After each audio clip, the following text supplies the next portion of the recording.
So the Rockets beat my beloved Brooklyn Nets last night to go to 2-5 on the season. 2-5 is of course not good. However, when I look at why that is the Rockets' record right now, I'm honestly not freaking out about the team that much.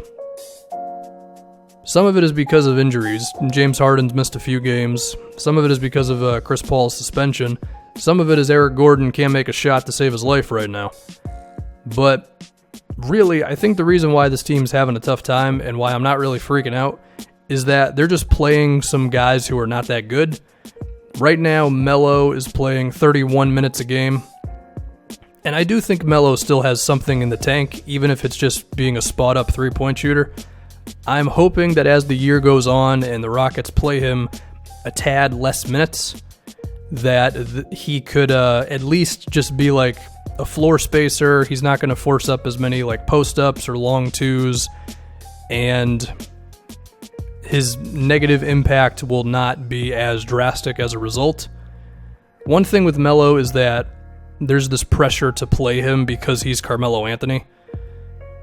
So I'm not expecting him to ever fall out of the rotation, but maybe it's just hopeful thinking on my part. I do think with a reduced role and not playing 31 minutes a game, perhaps he can actually still be kind of valuable for you. The other thing is that Michael Carter-Williams has been playing about 14 to 15 minutes a game right now. Michael Carter-Williams is pretty bad. Offensively, he's a 0. Does he have some potential defensively? I mean, I guess. And sure, he can defend a couple of positions and he's a tall dude, but I mean, when you're playing a guy who is one of the worst offensive players of the last few seasons, you can't expect your offense to be very good when he's in the game, you know? And they've been using a lot of total bench lineups. I mean, last night against the Nets, they had a couple of lineups where it was MCW, Melo, James Ennis, and it's just where are you going to generate offense from right now, you know? So that's a thing. The other thing is they're playing Gerald Green 20 minutes a game. And Gerald Green, sure, he's had moments throughout his career, but I think for the most part, consistency is not his calling card, as he's pretty much never been an efficient player, although there have been a few seasons where he shot well from 3. But, you can't rely on Gerald Green to play 20 minutes. He's a spot starter, spot rotation guy kind of dude, right? So relying on him for 20 minutes consistently, you can't ask him to do that. You can't ask him to be a defender for you. You can't ask him to make plays for other guys. And I honestly think that's the gist of why the Rockets are bad right now. They're just playing dudes who are not that good. Or in the case of Melo, who at least I think can still do something, they're playing him a little too much. Now, I guess I can go from that to say, if you look at their ideal top 8, top 9 guys, it's still really good, right? It's CP, it's Harden. I think James Ennis should start over Melo. That's not going to happen, so okay, Melo starts. PJ Tucker, and then Clint Capella. PJ and Clint still doing their thing. And even if Capella's defense has maybe not been amazing out of the jump, I think as the year goes on, he'll be fine. And then off the bench, you have Eric Gordon, who has served as the primary ball handler as well as an off-ball guy when one of the two stars is in the game with him, or if both of the stars are in the game with him. You go with James Ennis off the bench. You have Nene. He's hurt right now, and I think Nene is quietly pretty important for these guys because, Capella, he's playing 33 minutes a game right now, but I mean, last season, which was Capella's best year, he played around, 27, 28 minutes a game. So getting Nene in there for maybe just 15 a game or whatever, I think that's a big deal for them, and they haven't had him. So what's that, 7 or 8 guys in the rotation right there? And then the 9th guy, which I've mentioned before, it just needs to be some 3-and-D wing, whether it's Damari Carroll, Courtney Lee, Trevor Ariza, if it goes all the way to the deadline, or when can Ariza be traded? Well, he can be traded in mid-December, but the Suns would probably hold on until the deadline with him and then buy him out or whatever. Yeah, I mean, these guys can get one more dude. I mean, there's Kent Bazemore, who's out there as well. Bazemore freaks me out a little bit just because he likes to shoot the ball, but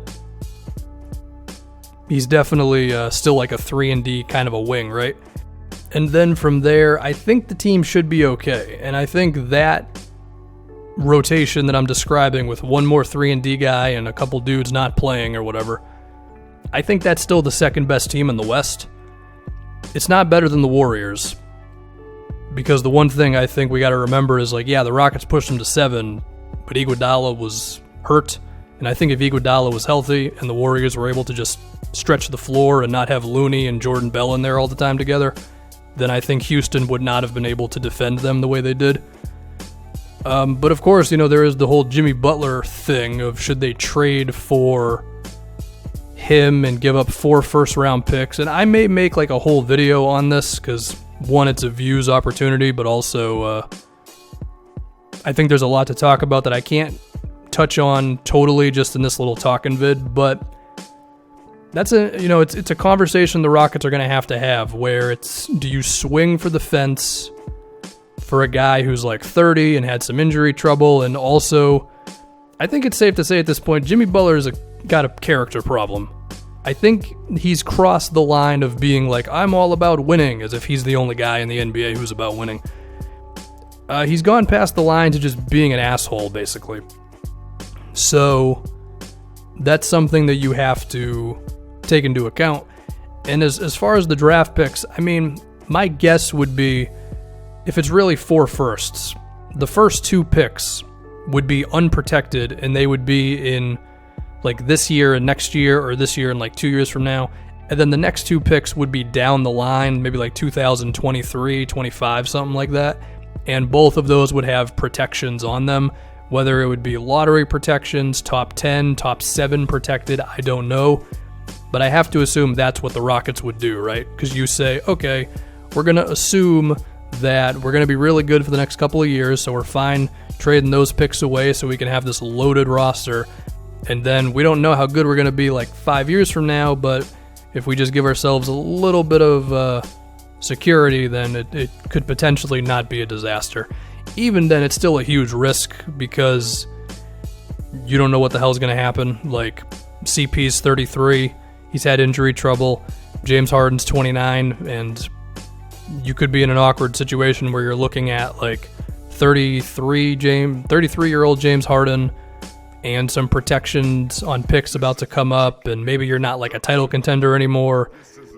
I mean, there's a million things. I know Daryl Morey has gone over all these things in his head. He knows the risks, and I know he's got a big board in his office about like future free agents and where their cap projections are going to be for this team, so I'm sure he's mapped it all out.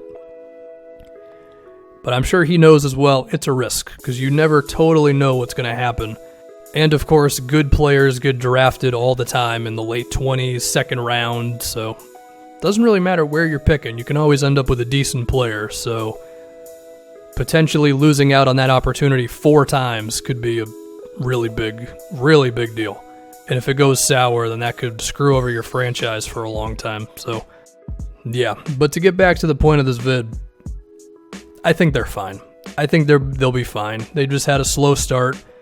Playing a couple guys too many minutes, suspensions, injuries, it happens. I think by game 50, this team will be totally fine, winning a whole lot of games, and maybe they won't be the 2nd seed just because you know how it goes in the West. It's tough to climb the seedings if you start off kind of slow, but we'll all kind of know, like, yeah, these are still the best, or the 2nd best guys in the West, so yeah, they'll be fine.